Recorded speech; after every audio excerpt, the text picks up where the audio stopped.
जय गुरु. जय गुरु. जय गुरु. हम्म. अं, ठीक आहे. जय गुरु. जय गुरु. सुरू करूया, एक मिनिट थांबून.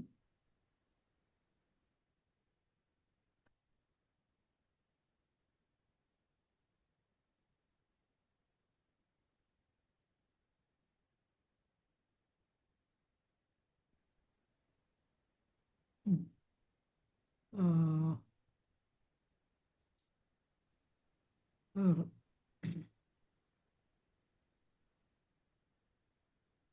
पहिले तिसरा श्लोक झाला होता आपला, बरोबर.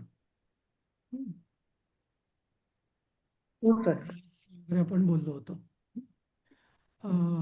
हा. तर अर्जुन उवाच अपरं भवतो जन्म परं जन्म विवस्वतः कथमेतद्विजानीयां त्वमादौ प्रोक्तवान् इति. मला वाटतं हे पण झालं होतं आपलं. हम्म. भवतः, अपरं भवतः जन्म परं जन्म विवस्वतः कथम एतत्, हे संधिविग्रह आहे. कथम एतत् विजानीयां त्वम आदौ प्रोक्तवान इति. म्हणजे काय, अर्जुन त्याला म्हणाला, तू असं काय बोलतोय की तू सूर्याला सांगितलं, सूर्याने त्याच्या पुत्राला म्हणजे वैवस्वत मनुला सांगितलं, मनुने इक्ष्वाकुला सांगितलं. हम्म. सूर्य तर खूप जुना आहे आणि आपण तर आत्ताचे आहोत. हम्म. हम्म. तर अर्जुन त्याला विचारतो की भवतः म्हणजे भवत किंवा भवान शब्दाचं षष्ठी भवतः जन्म अपरम, म्हणजे तू भवतः म्हणजे तुझा किंवा आपला तुमचा धर्म. तर आता बघा, इथं कृष्णानं त्वम म्हणत नाहीये त्याला. आतापर्यंत तो सखा म्हणून तो त्वम म्हणत असे पूर्वी, आधीच्या अध्यायामध्ये. पण तिसरा अध्याय झाल्यावर इथे त्यांनी पहिल्यांदाच भवतः हा शब्द वापरलाय. कारण का, की त्याला कळलं की कृष्ण कोणीतरी आपल्या चार चौघांसारखा नाहीये, थोडा वेगळा आहे. म्हणून तो त्वमच्या ऐवजी भवत, हा, युष्माकम किंवा असं म्हणत नाहीये तो. हा, तव म्हणत नाहीये तो, आता भवतः म्हणतोय, म्हणजे आपला असं म्हणतोय तो आदरार्थी. हम्म. भवतः जन्म अपरम, आपला जन्म म्हणजे आपला आपला म्हणजे तुमचा जन्म तर आत्ताच आहे. परम म्हणजे पलीकडचा, अपरम म्हणजे अलीकडचा, म्हणजे आत्ताच आहे. विवस्वतः जन्म परम, विवस्वतः म्हणजे सूर्याचा जन्म जो आहे त्याचा जन्म तर पलीकडचा आहे. पलीकडचा म्हणजे खूप पूर्वीचा आहे, नाही का. इति कथम, हा, विजानीया. त्यामुळे असं असताना मी तुमच्या या बोलण्याला नीट कसं मानू की त्वम आदौ एतत् प्रोक्तवान, की तू आधीच खूप आधी सूर्याला वगैरे हा योग सांगितलेला आहे म्हणून. म्हणजे इथे बघा की म्हणजे जो आपल्या मनात किंवा चार चौघांच्या मनात प्रश्न येईल, तोच अर्जुनाच्याही मनात आलेला आहे की तू असं काय बोलतोयस की तू म्हणजे अगदी पूर्वी तू सूर्याला सांगितलं, म्हणजे सृष्टीच्या कल्पाच्या मन्वंतराच्या प्रारंभीच तू सूर्याला सांगितलं वगैरे, असं तू काय म्हणतोयस असं. तर आता त्याच्यावर भगवान उत्तर देतात. श्री भगवान उवाच बहुनी मे व्यतीतानि जन्मानि तव चार्जुन तान्यहं वेद सर्वाणि न त्वं वेत्थ परन्तप. हम्म. तर हे अर्जुना, हे परंतपा म्हणजे अर्जुना. हम्म. हे अर्जुना परंतपा, हम्म, तव बहुनी जन्मानी व्यतीतानी, तुझे पण खूप जन्म झालेले आहेत. हम्म. हा. आणि तानी सर्वाणी त्वम न वेत्थ, पण त्या सगळ्या जन्माला तू जाणत नाहीस, कारण तुझी स्मृती ही या जन्माचीच आहे, आधीच्या जन्माचं तू जाणत नाहीस. हम्म. पण म्हणजे अध्यारूत आहे पण, हे किंतु किंवा परंतु अहम वेद, म्हणजे मी जाणतो. इथे वेत्थ म्हणजे भूतकाळ झाला. वित्त या धातूचा भूतकाळ वेत्थ. तू जाणत नाहीस. न वेत्थ म्हणजे तू जाणत नाहीस. हा, पण अहम वेद म्हणजे मी जाणतो. हं. वेद जे शब्द जो आहे आपल्याला वेद किंवा वेद मूळ शब्द म्हणजे उच्चार त्याचा खरा वेद असा करायला पाहिजे. तर वेद जे आहेत, वेद म्हणजे मी जाणतो. वित्त या शब्दाचा भूतकाळ आहे की मी जाणतो असं. समजलं? तर आता असं असं श्रीकृष्ण का म्हणतायत? कारण त्यांना म्हणजे अर्जुनाला सांगायचंय की म्हणजे जरी मी आणि तू सध्या आपण एकाच सारखेच दिसत असलो म्हणजे दोघंही मनुष्याकृतीच असलो तरी तुझ्या आणि माझ्यामध्ये फरक आहे. आणि इथं आता कृष्ण काही आडपडता न ठेवता आपल्या ईश ईशत्वाची किंवा ईश्वरत्वाचं जाणीव अर्जुनाला सगळ्यात पहिल्यांदा करून देतोय. बरोबर. आतापर्यंतच्या तिन्ही अध्यायांमध्ये कृष्णाने जे रहस्य आहे, रहस्य म्हणजे की मी जरी तुझ्यासारखा चार चौघांसारखा दिसत असलो तरी मी हा वेगळा आहे असं. तर हे तो आतापर्यंत बोलला नव्हता, पण जेव्हा तो भक्त झाला आणि त्याला भक्त म्हणून त्यांनी स्वीकार केलेला आहे त्याचा, आणि त्याला तो आता सांगतोय की मी आता तुला हे रहस्य वगैरे, तर ते गुप्त म्हणजे रहस्य आहे हे मी तुला सांगतोय. आणि तेव्हा तो स्वतःलाही प्रकट करतोय, स्वतःच्या मूळ रूपाला तो हळूहळू प्रकट करतो. हं, कसं ते अजून पुढच्या श्लोकात तो अजून सांगेल. हं. सर सर अज अर्जुनाला परंतप का म्हटलंय? अर्जुनाला परंतप ना, ऍक्च्युली मी गेल्या मला वाटतं परंतप हो, हा मला पण शब्द असं काहीतरी, पण पूर्ण नाही नाही नाही आठवत आहे. दुसऱ्या अध्यायात परंतप हा शब्द आलेला आहे. आणि मी तेव्हा सांगितलं होतं परंतपचा अर्थ. हा शत्रूला मारणारा, शत्रूला हा हे करणारा, हा परंत परत बरोबर बरोबर दुसऱ्याला हा ताप पर देणारा, परम ताप परम देणारा, दुसऱ्याला ताप परम शत्रूला देणारा. ताप देणारा. Correct correct correct. तर परंतप, पर म्हणजे दुसरा. हा परचा शब्द दोन्ही होतात, दुसरा किंवा पलीकडचा. पण इथं परम म्हणजे दुसरा, दुसऱ्याला तप म्हणजे ताप देणारा. त्यामुळे परंतप. बरोबर. आपण जसं व्यवहारात म्हणतो ना किती ताप देतोयस, तसं म्हणजे हा दुसऱ्याला म्हणजे शत्रूला विशेषतः पर म्हणजे दुसऱ्या माणसाला, आपल्या नव्हे दुसऱ्या माणसाला ताप देणारा असा. कारण अर्जुना पराक्रमी होता ना, म्हणून असं. हम्म, ठीक आहे. अजोपि सन्नव्ययात्मा भूतानामीश्वरोऽपि सन् प्रकृतिं स्वाम् अधिष्ठाय संभवाम्यात्ममायया. अजः अपि सन्, अजः अधिक अपि सन् अव्ययात्मा भूतानाम ईश्वरः अपि सन्. हे फक्त मी शब्द फोडतोय त्याचे. हां, प्रकृतीम स्वाम अधिष्ठाय संभवामी आत्ममायया. खूप गूढ अर्थ भरलेला आहे या म्हणजे या श्लोकामध्ये. काय म्हणतो? अहम म्हणजे मी. हां, अहम नाही आहे शब्द पण आवश्यक आहे तो. अहम अजहा. अजहा म्हणजे काय? अजन्मा. हां, मी तर खरं अजन्मा आहे, अजन्मा किंवा मला जन्म नाहीच आहे खरं. अव्ययात्मा, मी अविनाशी आहे. हं. सन अपि, सन अपि म्हणजे अस धातूचं असलं तरी, मी अजन्मा आणि अविनाशी असलो तरी, हं, भूतानाम ईश्वर सन, तसंच मी अविनाशी आहे, अजन्म आहे. तसंच मी सगळ्या प्राण्यांचा, भूत म्हणजे प्राणी, हं, भूभवती या धातूपासून जे होतात, हं, ते सगळे प्राणी. हं. संस्कृतमध्ये दोन शब्द म्हणजे त्याच्यावर पूर्ण अध्यात्म आहे. एक अस म्हणजे अस्ति आणि भू भवती. अस म्हणजे असणे आणि भू म्हणजे होणे. जे नित्य असतं त्याच्या बाबतीत अस्ति हा शब्द वापरला जातो, आणि जे अनित्य असतं म्हणजे निर्माण होतं त्याच्या बाबतीत भूभवती हा धातू वापरला जातो. कारण जे होतं आणि जे जन्मतं त्याला मरण पण असतं, म्हणजे ते थोडक्यात ते अनित्य असतं. आणि सगळी प्राणी जे आहेत त्यांना भूतानाम का म्हटलेलं आहे? सगळ्या प्राणीमात्रांना भूतमात्र किंवा प्राणीमात्र म्हणजे भूत का म्हणतात? कारण ते होतात आणि जे नवीन तयार होतात म्हणूनच ते त्यांचा देह नवीन तयारी होतो आणि म्हणूनच तो नाश पण पावतो. म्हणून सगळ्या प्राणीमात्रांचा की जे प्राणीमात्र म्हणजे कोण? भूत म्हणजे कोण? की जे त्यांचा देह अविनाशी नाहीत असे. हं. ईश्वर हा सन या सगळ्या प्राणीमात्रांचा मी स्वामी. ईश्वर हा म्हणजे स्वामी. त्यांचा मी स्वामी आहे. सन म्हणजे असलो तरी. हं.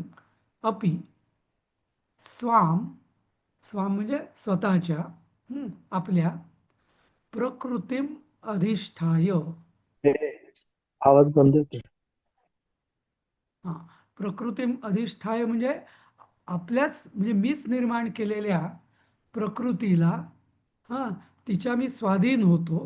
हं. दिसतोय ना? हे स्क्रीन दिसतोय ना? हो सर. हा, तर प्रकृतीम अधिष्ठाय आत्ममायया संभवामी. म्हणजे मी आहे परमात्मा खरं तर. म्हणजे मी तर पूर्ण जे निर्गुण निराकार ज्याला आपण म्हणतो किंवा नित्यशुद्ध, नित्यबुद्ध आणि नित्यमुक्त, पूर्ण जो परमेश्वर आहे ना त्याचं योग्य विशेषण काय आहे? नित्यमुक्त म्हणजे तो कायम मुक्त आहे. नित्यशुद्ध त्याला कशाची बाधा होत नाही, कशाने तो मळत नाही. हं. आणि नित्य बुद्ध आणि त्याची बुद्धी किंवा त्याचं जे ज्ञान आहे त्याचा जो कॉन्शियसनेस ज्याला आपण म्हणतो ते नेहमी जागृत असतं. हा. हे परमेश्वराचं नित्य सर स्वरूप आहे. सर हा बोला. मला अस्ति आणि भवती हे तुम्ही म्हणाला फार महत्वाचं आहे भगवद्गीतेमध्ये. ते जरा पुन्हा एकदा सांगाल का? हा सांगतो. अस्ति म्हणजे काय? हो. की जसं म्हणजे जगा जे काय नित्य आहे त्याच्या बाबतीत अस्ति हा शब्द वापरला जातो. हं. आणि जे तात्पुरतं आहे त्याच्या बाबतीत भवती, भूभवती हा धातू वापरला जातो. हं. जसं इंग्लिशमध्ये इज किंवा आर किंवा ॲम हा जो धातू आहे, धातू म्हणजे क्रियापद, इंग्लिशमध्ये किंवा इंग्लिशमध्ये विशेषतः, मराठीचं नको या, इंग्लिशमध्ये असे दोन प्रकारच नाही आहेत. आहे यावरनं ते तात्पुरतं आहे की नित्य याचा बोध होत नाही. पण संस्कृतमध्ये अस्ति आणि भवती हे दोन वेगवेगळे धातू आहेत. जे नित्य आहे त्याच्या बाबतीत अस्ति वापरलं जातं. ज्याचं अस्तित्व आपण म्हणतो ना, ज्याचं अस्तित्व नित्य आहे त्याच्या बाबतीत अस्ति अस धातू वापरला जातो. आणि म्हणजे ज्याचं असणं किंवा ज्याचं दिसणं, ज्याचं जे अनित्य आहे म्हणजे आज आहे उद्या नाही त्याच्या बाबतीत भवती. आणि भूभवती, भू हा धातू झाला आणि भूपासूनच भूत, भूपासूनच भविष्य हे सगळे तयार झाले. पण हे सगळे अनित्यता दर्शवणार आहेत. बर. समज. Thank you sir. हं. थँक्यू. तर आता भगवान म्हणतायत की मी तसं म्हटलं तर मी अजन्मा किंवा अजहा आहे. मी अविनाशी पण आहे, अव्ययात्मा म्हणजे माझा कधी व्यय होत नाही, क्षय होत नाही. पण असं जरी असलं आणि सगळ्या भूतांचा म्हणजे प्राणीमात्रांचा, आता इथे भूत म्हणजे काय? जे जन्मले ते. जीव. पण जीव हा नित्य आहे. त्यामुळे सगळ्या जीवांचा मी ईश म्हणजे काय? स्वामी. आता इथं ईश या शब्दाचा एक विशेष अर्थ आहे की त्या सगळ्यांना मी नियंत्रित करतो. ते सगळे माझ्या अधीन आहेत. जरी जीवांना वाटत, कोणी म्हणत असलं की जीव हे त्यांच्या कर्माच्या अधीन आहे, पण कुठल्या कर्माने काय फळ मिळेल हे कोणी ठरवलं? परमेश्वराने. बरोबर. त्यामुळे कर्माचंही जो नियंत्रण करतो त्या अर्थाने, कुठल्या कर्माचं काय फळ मिळेल त्या अर्थाने मी ईश आहे असं. तर त्यामुळे मी सगळ्या प्राणीमात्रांचा मी ईश्वर असलो तरी मीच निर्माण केलेल्या प्रकृतीला. आता प्रकृती म्हणजे काय? प्रकृती ही नेहमी त्रिगुणात्मिका असते, सत्व, रज आणि तम. तर या प्रकृतीला मी तात्पुरता तिच्या मी अधिष्ठित होतो. म्हणजे मी तिच्या म्हणजे ती माझा स्वीकार करते म्हणण्यापेक्षा मी तिच्या पदरात जातो आणि ती सांगेल तसं मी त्या वेळेला करतो काही काळापुरतं, की ज्यालाच आपण अवतार म्हणतो. हं. की परमेश्वर तात्पुरता त्यांनीच निर्माण केलेल्या प्रकृतीच्या अधीन होऊन तिची जशी लीला असते, हं, तशी तो म्हणजे ते जो ती त्याला जो रोल देते थोडक्यात, म्हणजे नाटकाच्या रूपात म्हणायचं तर तो रोल करतो असं. आत्ममायया संभवामी, आणि मी आपल्याच मायेने मी प्रकट होतो. हं. समजलं? म्हणजे सर, की पण प्रकृतीच्या अधीन झालेला ईश्वर जेव्हा हं. अवतार घेतो तेव्हा तो आपलं पहिलं ज्ञान विसरत का नाही? नाही तर तेच तो त्याच्यात तो डबल रोल असतो त्याचा. म्हणजे मी एक उदाहरण देईन. फार पूर्वी मी एक लेख लिहिला होता, की सगळे जगत हे एक नाटक आहे. जसं शेक्सपियरने म्हटलं होतं ना, की world is the stage and all are the actors. तर तसं ॲक्च्युअली आध्यात्मिकदृष्ट्या त्यात फार तथ्यांश आहे. कसं? तर आता इथं परमेश्वर जो म्हणतोय ना, हां, तर तर परमेश्वर इथं काय म्हणतायत भगवान, की म्हणजे असं असं तुम्ही समजा तात्पुरतं, की या नाटकाचा दिग्दर्शक, हं, नाटकाचा किंवा चित्रपटाचा दिग्दर्शक, बाकी सगळं तो नाटक त्यांनी सांगितल्याप्रमाणे सगळे कलाकार आपापली भूमिका करतायत. पण कधीतरी एक तो छोटासा रोल स्वतःला पण घेतो. बरोबर? कधीतरी. आणि तो रोल तो आणि त्या भूमिकेसारखा अदा करतो. पण तो करत असताना तो स्वतः मी दिग्दर्शक आहे हे तो विसरतो का? नाही. समजलं? जसं कुठला तो पिक्चर होता? मला वाटतं की ज्याच्यामध्ये त्या दिग्दर्शकाने मराठीच कोमा का पिक्चर तो? त्याच्यामध्ये ते दिग्दर्शक मला वाटतं आपले मराठीच दिग्दर्शक आहे. त्याच्यात त्यांनी ती भूमिका केली होती, नाही का? तर म्हणजे आल्फ्रेड हिचकॉकच्या हां, सगळ्या पिक्चरमध्ये हं, आल्फ्रेड हिचकॉकच्या प्रत्येक पिक्चरमध्ये तो आपला एखादा ग्लिम्स दाखवून जायचा. हां. अच्छा. मी सायको वगैरे त्याचा प्रत्येक पिक्चर, बर्ड, सायको सगळ्या पिक्चरमध्ये तो आपली एखादी छोटीशी भूमिका 1-2 छोटीशी मिनिटाची भूमिका असायची. असायची, अच्छा. पण ते दाखवून हो. हां. तर हे तसं आहे. म्हणजे काय, की एक मोठं महानाटक आहे. त्याच्यात सगळे खूप लोक निर्णायक भूमिका करतायत, त्यांच्या पूर्वकर्मानुसार किंवा कसंही. पण इथं भगवान किंवा त्या नाटकाचा जो दिग्दर्शक आहे, तो सुद्धा एक स्वतःला तो काहीतरी भूमिका घेतो आणि तेवढ्यापुरता त्याचा रोल असतो तो म्हणजे त्याला माहीत असतं, की हे सगळं नाटक आहे, खरं नाहीये. बरोबर? आणि त्यात तो ती भूमिका करतो. तर एक्झॅक्टली हे तसं आहे.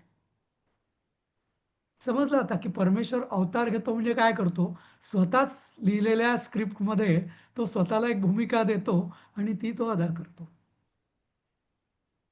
आणि तिथं ती जी स्क्रिप्ट आहे त्यानुसारच तो वागतो. म्हणजे तिथे म्हणजे मला सगळं माहिती आहे म्हणून डायरेक्टर कसंही वागतो का? नाही.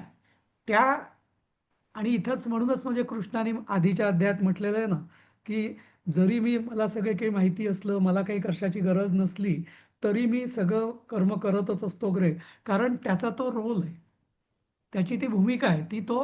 तो भूमिकेच्या बाहेर जात नाही असं. कारण त्याला भीती असते, की तो जर भूमिकेच्या बाहेर गेला परमेश्वर, तर बाकी लोक त्याचं अनुकरण करून आपापल्या भूमिका सोडतील. बरोबर? आपापली कर्तव्य, जबाबदाऱ्या सोडतील. असं. त्यामुळे इथं कृष्णाने त्या दृष्टीने मी आज सांगतोय, की हा जो श्लोक आहे, हा एकदम असं काय आहे, समजायला थोडासा कठीण आहे. पण मी जी उपमा दिली, त्यानुसार समजेल तुम्हाला कदाचित, की स्वतः दिग्दर्शकच त्यांनीच लिहिलेल्या, त्यांनीच दिग्दर्शित केलेल्या नाटक किंवा चित्रपटात एक भूमिका करतोय. म्हणजे त्याला पण तेव्हा तो विसरत तर नाही, की हां, हां बोला. म्हणजे श्रीकृष्ण अस्थी पण आहे आणि ते भुवती पण आहे. बरोबर. त्याचा देहदृष्ट्या तो भवती हा आहे. हा देहदृष्ट्या हो भौतिकदृष्ट्या तो भवती झाला, भूत झाला. पण तात्विक दृष्ट्या तो म्हणजे सत्रूप त्याचं विसरलेला नाही अजून असं म्हणजे ते ज्या भूमिकेत आहे ती भगवती आहे. बरोबर ती भूमिका भवती आहे कारण ती सुरू होणार आहे आणि संपणार आहे पण त्याचं अस्तित्व आहे चिरंतन असं बरोबर हं? हे छान सांगितलं. होय तर असं आहे तर हे कृष्ण परफेक्ट त्याला सांग उदाहरण दिलं सर. हा परफेक्ट उदाहरण दिलं म्हटलं समजायला एकदम सोपं. हो तेच याच्यावर मी एक पूर्वी लेख लिहिला होता एक कसं म्हणजे स्वतःच असा असा अच्छा, थोडंसं हां सांगा ना मग त्याबद्दल. नाही नंतर सांगेल शोधून सांगेल आता मला बरं, आठवत नाही चालेल. पण ते आधी उदाहरण अभ्यास. फक्त मला आठवतं हो चालेल हां हां तर तर अशा रीतीने त्यांनी अर्जुनाला तो रहस्य प्रकट करतोय की सगळी माझीच माया आहे आणि मीच सगळ्यांना म्हणजे नाटक माझंच आहे पण त्यात मीच केलेल्या प्रकृतीनुसार त्यामुळे इथं त्याचा जो देह आहे तो सत्व रज तम या त्रिगुणात्मक प्रकृतीच्या अधीन आहे असं आणि म्हणून कृष्ण जसा जन्मला देवकीच्या देवकीपासून तसाच त्याचा मृत्यू पण चार चौघांसारखाच झालेला आहे कारण जसं शांतारामजींनी सांगितलं तसा तो भवती होता म्हणजे तो भूतच झाला होता तिकडे भूत मात्रच होतात त्या ह्याच्यापुरता पण त्याची जी स्मृती आहे आणि इथे तो आधी सांगतो की मला मात्र सगळं आठवतं तुला आठवत नाही कारण का मीच माझी मूळ स्वरूप आहे ते मी विसरलेलो नाही आहे असं बरोबर म्हणून त्याला ते पण आठवत असतं आणि हे पण आठवत असतं म्हणजे किती भूमिका ती कठीण असेल हा विचार करा तुम्ही नाही का असं ठीक आहे मग आता तो पुढे सांगतो की हे असं का करावं लागतं मला मी या दिग्दर्शक म्हणजे मी हा असा अवतार का घेतो किंवा मी माझ्याच प्रकृतीच्या ह्याच्यात मी का येतो वास्तविक मी म्हणजे तो इंटरफिअर करत नाही पण त्याला आवश्यकता भासते स्वतः अवतार घेण्याची ती का तर याचं तो कारण देतोय पुढचे जे 2 श्लोक आहेत तर त्याच्यात ती अवतार घेण्याची कारणं सांगतोय तो यदा यदा हि धर्मस्य ग्लानिर्भवति भारत अभ्युत्थानमधर्मस्य तदात्मानं सृजाम्यहम् तर यदा यदा म्हणजे जेव्हा जेव्हा ही धर्मस्य ग्लानिः भवति भारत अभ्युत्थानम अधर्मस्य तदा आत्मानं सृजामी अहम म्हणजे हे भारता म्हणजे भरतकुलोत्पन्ना हम्म, हम्म. त्यांचा जो वंश आहे तो जसं आपण आधी सूर्यवंश बघितला ना सूर्य इक्ष्वाकू म्हणजे सूर्य मनु इक्ष्वाकू वगैरे रघु वगैरे दिलीप राजा प्रभू रामचंद्र दशरथ वगैरे तसंच हा जो दुसरा वंश आहे चंद्रवंश ज्याला आपण म्हणतो कुरुकुल किंवा चंद्रवंश तर त्याच्यात भरत नावाचा एक महाप्रतापी राजा झाला होता आणि म्हणून त्यांना त्या वंशातल्या लोकांना भारत असं पण म्हटलेलं आहे तर हे भारता म्हणजे हे भरत कुलोत्पन्ना यदा यदा जेव्हा जेव्हा धर्माची हम्म, धर्मस्य म्हणजे धर्माची ग्लानिही काय ग्ला काय चाललंय? हा हा तर ग्लानी भगवद्गीतेचा. म्हणजे हां, तर ग्लानी म्हणजे काय? तर त्यांची जेव्हा त्या धर्माला जेव्हा ग्लानी येते हं, तेव्हा हां, किंवा ग्लानीचा अर्थ हानी म्हणजे ती तात्पुरत्या स्वरूपात ती गेलेली असते. त्याला म्हणतो आपण ग्लानी. हं. ग्लानी आणि हानीमध्ये काय फरक आहे? हानी ही म्हणजे पर्मनंट किंवा पक्की पण असू शकते, पण ग्लानी ही तात्पुरती असते. जेव्हा जेव्हा धर्माला ग्लानी येते बेशुद्धीसारखं आपण म्हणतो ना त्याला ग्लानी आली म्हणजे त्याला बेशुद्धी आली तात्पुरती हं आणि अधर्मस्य अभ्युत्थानम भवती आणि जेव्हा अधर्माचं अभिउत्थानम म्हणजे अधर्म खूप जोरजोराने वाढायला लागतो खूप जोराने वाढायला लागतो बऱ्याचदा लोकांचा असा अर्थ लावताना लोक असा उलटा लावतात अभ्युत्थानम अधर्मस्य म्हणजे धर्माच्या अभ्युत्थानासाठी पण तो अर्थ चुकीचा आहे मूळ शब्द काय अभ्युत्थानम अधर्मस्य म्हणजे अधर्माला जेव्हा अधर्म जेव्हा खूप वाढायला लागतो हं, तदा आत्मानं सृजामी अहम तेव्हा मी मलाच म्हणजे अहम म्हणजे मलाच सृजामी मलाच स- सर्जितो सर्जितो किंवा सर्जतो म्हणजे माझं सृजन करवतो असं हं.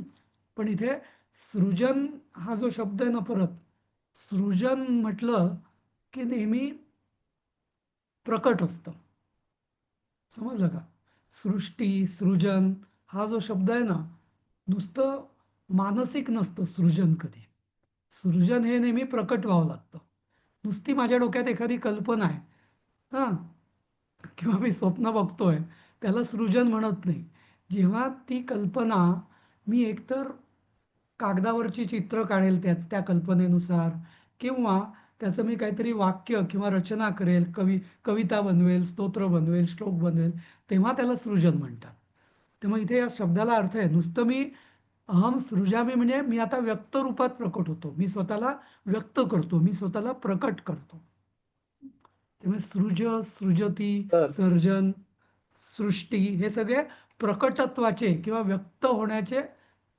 होणं दर्शवतं हा बोला म्हणजे म्हटलं अभ्युत्थानम हम्म अधर्मस्य तर मग ते अधर्मच उत्थानम त्याने का म्हटलं नाही फक्त हा अधर्मस्य उत्थानमच फक्त का नाही म्हटलं वृद्धीचं असेल तर अभ्युत्थानम का म्हटलं नाही उत्थानम का नाही म्हटलं त्याने हम्म. तर असं मला काय म्हणायचं म्हणते आहे हा अभ्युत्थान चुकीचे लोकांकडून होते प्रकर्षाने सांगायचं असतं तेव्हा अभि. एखादी अभि गोष्ट अच्छा ना एखादी हा गोष्ट जेव्हा खूप प्रकर्षाने जोर सांगायचे प्रकर्षाने होते ना जोराने होते किंवा हो सर, हो सर, हो हो सर्वा अभ्युत्थानम स- सर्वांगीण होते हा सगळ्या बाजूंनी होते अच्छा तेव्हा त्याला अभि हा प्रत्यय हा हा उपसर्ग लावतात हो संस्कृतमध्ये हो हो हा त्यामुळे बरोबर बरोबर अभ्युत्थान म्हणजे परफेक्ट नुसतं एखाद दोन ठिकाणी नाही गोंधळ होत सगळ्या पूर्ण हा पसरलेला असतो सगळा अधर्म आणि सगळीकडे त्याची वाढ होत बरोबर असते बरोबर एकाच ठिकाणी नाही हो हो हो हा लास्ट स्टेज आयसोलेटेड केस नाही लास्ट स्टेज जनरलाइज हा तसं हा लास्ट स्टेज तर लास्ट स्टेज बरोबर बरोबर बरोबर बरोबर तर ठीक आहे थँक्यू सर तेव्हा तर तेव्हा धर्माला जेव्हा ग्लानी येते आणि अधर्माचं वृद्धी होते तेव्हा मी स्वतःला अवतार घेतो म्हणजे आता इथे एक कृष्णाने अजून एक हे सांगितलेलं आहे म्हणजे या जगात धर्म टिकवण्याची जबाबदारी हं ही परमेश्वराने स्वतःकडे घेतलेली आहे. हे एक आपल्याला अप्रत्यक्षपणे परमेश्वर सांगतायत म्हणजे कोणी म्हणेल की काय होणार सगळं वाईट होईल का हा सगळं म्हणजे तर तेव्हा अशी जेव्हा वेळ यायला लागते तेव्हा परमेश्वर हं, स्वतः अवतार घेतो तेव्हा आपण कधी म्हणजे आशा सोडायची नसते तसं हे पण एक त्यांनी म्हणजे यांनी सांगितलेलं आहे की जेव्हा वाईट म्हणजे खूप अधर्म वाढतो तेव्हाच उलट ते परमेश्वर अवताराला पोषक वातावरण तयार होतं समजलं आणि पुन्हा सृजामी अहम हे म्हणतोय त्यामुळे परत ती तो स्वतःची माया आता तो एक लक्षात घ्या परमेश्वर जेव्हा व्यक्त व्हायचं असतं ना तेव्हा त्याला मायेचाच आधार घ्यावा लागतो कारण का की जे काय प्रकट असतं ते कल्पित आहे खरं तर बरोबर हे जे सगळं जग जे आहे सगळं विश्व हे तसं म्हटलं तर कल्पित आहे पण ते आपल्याला खरं वाटतं कल्पित असलेली गोष्ट खरं वाटणं म्हणजे सत्य वाटणं किंवा ते खरंच आहे असं वाटणं यालाच म्हणतात माया बरोबर आणि तो जेव्हा व्यक्त होतो म्हणजेच ती माया आहे खरं तर ते सत्य नाही आहे कारण तो देहसुद्धा अनित्यच आहे त्याचा आणि त्यामुळे त्याला मायेचाच आधार घेऊन तो प्रकट होत असतो म्हणजे इथं माया ही परमेश्वराचीच शक्ती आहे हे पण तो सांगतोय समजलं आणि म्हणूनच उपासना मार्गामध्ये असं म्हणतात की परमेश्वराची उपासना का करायची जर आपण सगळे जर मायेने बांधलेलो असू तर मग मग परमेश्वराची उपासना करून काय काय होणार? तर त्याला उत्तर हेच आहे की माया ही परमेश्वराचीच शक्ती आहे आणि त्यामुळे जर आपल्याला या मायारूपी संसारातून बाहेर पडायचं असेल तर त्या मायेचा जो नियंता आहे हं, त्यालाच जर आपण शरण गेलो तरच तो आपल्यावरनं मायेचं आवरण काढेल. समजलं? तर त्यामुळे इथे सगळा मायेचा खेळ आहे आणि म्हणून तो स्वतः सांगतो मी तात्पुरता या मायेच्या गोंधळात गुरफटतो तात्पुरता असं तो सांगतोय असं. बरोबर. म्हणजे माया या शब्दाचा हम्म. असा अर्थ काढतो का मा म्हणजे नाही आणि या म्हणजे जी नाही ती माया. असू शकेल. बरोबर. माया चांगला अर्थ आहे. म्हणजे त्या अर्थाने चांगलं आहे की माया. बरोबर. म्हणजे जे खरं नाही कल्पित आहे ते पण जे खरं वाटतं असं. असं. बरोबर.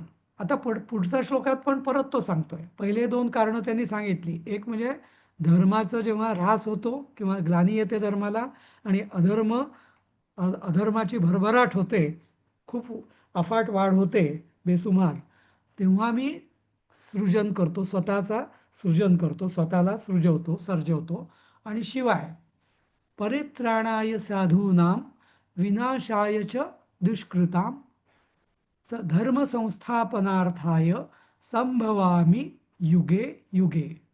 हा श्लोक तर खूप प्रसिद्ध आहे. हे दोन्ही श्लोक रादर नाही का आणि महाभारत सिरियलमुळे सगळ्यांच्या कानात अगदी पक्के आहेत. बरोबर. तर याचा मी मी अर्थ सर मी काय हात उंच केला होता. मी मी मला विचारायचं आहे हा की 700 श्लोकामध्ये हम्म, महाभारताच्या सिरियलमध्ये हे हम्म, 4थ्या अध्यायातले 7 आणि 8 जे 2 श्लोक आहेत त्याला होय. का हायलाइट केलं त्याने असं असं त्याचं कारण तर थोडंसं स्पष्टीकरण त्याचं करून द्या मला. नाही म्हणजे मला माहिती नाही फ्रँकली स्पीकिंग पण मला असं हो. वाटतं की जे मी आता सांगितलं ना हम्म. की हो. परमेश्वराचं हे आश्वासन आहे. हम्म. परमेश्वराचं हो हे हो. आश्वासन आहे की किती वाईट बिकट परिस्थिती आली तरी धीर सोडू नका.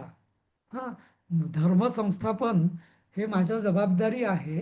हां, त्यामुळे जेव्हा जेव्हा धर्माचा ऱ्हास होईल आणि अधर्माची वाढ होईल आणि तेव्हा मी सज्जनांच्या मदतीसाठी आणि दुर्जनाच्या निर्दालनासाठी मी येणारच आहे. हे परमेश्वराचं आश्वासन आणि हे फार आवश्यक असतं. कारण जसं मी म्हणजे वेगळ्या अर्थाने सांगतो, जसं विनोबाजींनी गीताईच्या म्हणजे सुरुवात करण्याआधी सांगितलेलं आहे प्रस्तावनेमध्ये की गीताई माऊली माझी तिचा आम्ही बाळ नेणता रडता पडता वाटे उचलुनी कडेवरी. म्हणजे काय जर माणसाला एक दृढ श्रद्धा असावी हं, दृढ श्रद्धा असावी की परमेश्वर आहे. जिथे जसं अक्कलकोटच्या स्वामींचं एक हे असतं ना काय भिवू नकोस मी तुझ्या पाठीशी उभा आहे. तर ते जे आश्वासन असतं संकटामध्ये माणसाला धीर सोडू नकोस मी तुझ्या मागे आहे. तर हे 2 श्लोक आहेत ना पूर्ण गीतेमध्ये हे 2 श्लोक ते दर्शवतात. पूर्ण गीतेमध्ये. त्यामुळे जसं तो भिवू नकोस मी माझ्या पाठीशी उभा आहे तेच तोच मेसेज साक्षात परमेश्वराने या 2 श्लोकांमध्ये दिलेला आहे. म्हणून तो म्हणजे काय त्याचा मानबिंदू त्या महाभारत सिरियलचा म्हणून तो त्यांनी घेतला असावा असं मला वाटतं. नाही का? की माणसाला नेहमी गरज असते काहीतरी आश्वासन पक्का आश्वासन की काही झालं तरी मला उचलून घेणारं कोणीतरी आहे. आणि म्हणून परमेश्वराचं जे वचन आहे या गीतेमध्ये ऍक्च्युअली वचनच आहे हे नाही का असं. बरोबर. ठीक आहे. तर परित्राणाय पटलं सर पटलं. हा परित्राणाय म्हणजे साधूनां परित्राणाय साधू म्हणजे सज्जन लोक साधूंच्या षष्ठी येते साधूंच्या परित्राणाय त्राण म्हणजे काय आता परत इथे नुसतं त्राण पण चाललं असतं रक्षण करण्यासाठी पण इथे परित्राणाय म्हटलेलं आहे. परित्राणाय म्हणजे काय नुसतंच त्यांचं रक्षण नाही तर त्यांना पूर्ण उचलून त्यांचा उद्धार करण्यासाठी म्हणजे किती जे खाली पडलेले असतील किंवा धीर सोडत असतील तरी त्यांना मी पूर्ण उचलून घेईल. जे सज्जन आहेत त्यांच्या, साधून म्हणजे सज्जनांच्या उद्धारासाठी, नुसतं रक्षणासाठी नाही. परित्राण म्हणजे रक्षण नाही, त्राण म्हणजे रक्षण, परित्राण म्हणजे उद्धार. हं. नंतर दुष्कृतां विनाशाय किंवा आणि जे दुष्कृत करणारे जे आहेत, वाईट गोष्टी करणारे आहेत, त्यांच्या विनाशासाठी. आता परत विनाश, नुसतं नाश म्हटलं असतं कृष्णाने तरी चाललं असतं, पण विनाश म्हणजे काय? समूळ नाश. नुसता नाश म्हणजे डिस्ट्रॉय, पण समूळ म्हणजे जसं आपण तर समूळ या शब्दाला मराठीत काय अर्थ आहे की जसं एखादं आपण तण गवत वाढलं, ते गवत आपण निंदणी करून गवत नुसतं काढलं जातं, पण त्याची मुळं आतमध्ये तशीच राहतात. समूळ म्हणजे काय? त्याची मुळापासून उपटून फेकून देणे, त्याला म्हणतात समूळ नाश.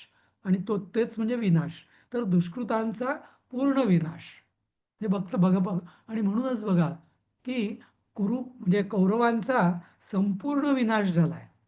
तिथे कोणाला औषधालाही शिल्लक ठेवलेलं नाही. कुठल्या बाबा एक दया म्हणून दुर्योधनाचा मुलगा ठेवला वगैरे वगैरे असं काही केलं नाही. त्यांचा कौरवांचा समूळ नाश केलेला आहे. कर्ण म्हणजे सगळ्यांचा. कारण का? विनाशच, दुष्कृतानां विनाशाय. कुणालाही दया माया दाखवलेली नाहीये, नाही का? हे फार महत्वाचं आहे. हं.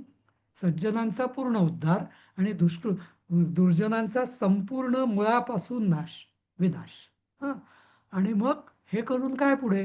तर धर्म संस्थापनार्थाय, आणि अशा रीतीने पुन्हा धर्माची संस्थापना म्हणजे नुसती स्थापना नाही, सम म्हणजे योग्य ती चांगली स्थापना, पक्की स्थापना करण्यासाठी युगे युगे संभवामी.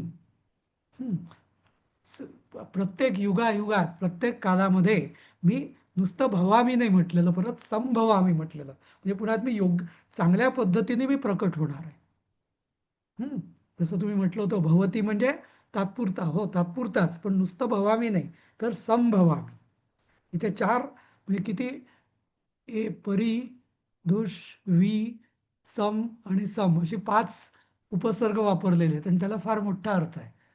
म्हणजे इथं म्हणजे ज्याला आपण म्हणतो ना की अनइक्विव्होकल गॅरंटी, तशी इथं भगवान अगदी वचन देत आहेत की साधूनां नाम परित्राणाय, दुष्कृतांचा दुर्जनांचा समूळ नाश, धर्माची संस्थापना म्हणजे घट्ट स्थापना, असं पक्की स्थापना, तात्पुरती नव्हे. आणि युगे युगे संभवामी. संभवामी म्हणजे मी नक्की येणार, दुसरा कुठेतरी कोपऱ्यात जन्म घेतला असा नाही, तर मी काहीतरी लोकोत्तर कार्य करून जाणार, असं. समजलं? खूप सुंदर समजलं सर. खूप सुंदर. खूप छान सांगितलं सर. आणि म्हणून हा महत्वाचा का असू शकतो हे पण लक्षात आलं थोडं. हा. हं. म्हणजे हे 2 श्लोक घेतले होते ना महाभारताच्या वेळेस. हो, बरोबर.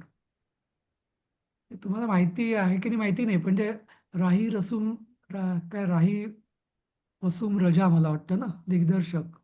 हं. होते ते मुस्लिम. हा, लेखक होता, डायलॉग रायटर होता. राही सॉरी सॉरी, मासूम रजा, लेखक हा, तो लेखक डायलॉग होता. Writer basically. हां. नाही, पण त्यांनी इतका महाभारताचा इतका सखोल अभ्यास त्यांनी केलेला आहे, की म्हणजे विचारू नका अगदी. आणि त्या एवढ्या अभ्यासाशिवाय म्हणजे तुम्ही जो प्रश्न विचारला, तर खरं त्यांचं कौशल्य ते, की सगळ्या याच्यातनं त्या सिरियलचं टायटल सॉन्ग त्यांनी या 2 श्लोकांचं घेतलं. हे खरोखर म्हणजे कौतुकास्पद आहे, नाही का? म्हणजे त्याला तो गीता बरोबर. हो. कळली होती म्हणून त्यांनी घेऊ शकले ते. नुसता वरवर अभ्यास केला असता तर घेऊच शकले नसते. आणि बी आर चोप्रा ऑफकोर्स, नाही का? असं. हं. आणि हे तुम्ही आम्हाला छान समजावून सांगितलं. बरं. जन्म कर्म च मे दिव्यमेवं यो वेत्ति तत्त्वतः त्यक्त्वा देहं पुनर्जन्म नैति मामेति सोऽर्जुन. तर जन्म कर्म च मे दिव्यम एवं यः वेत्ति तत्त्वतः त्यक्त्वा देहं पुनः जन्म न एति माम एति सः अर्जुन. तर हे अर्जुना, हा, मे जन्म च कर्म म्हणजे माझे जन्म आणि कर्म, हां माझं जन्म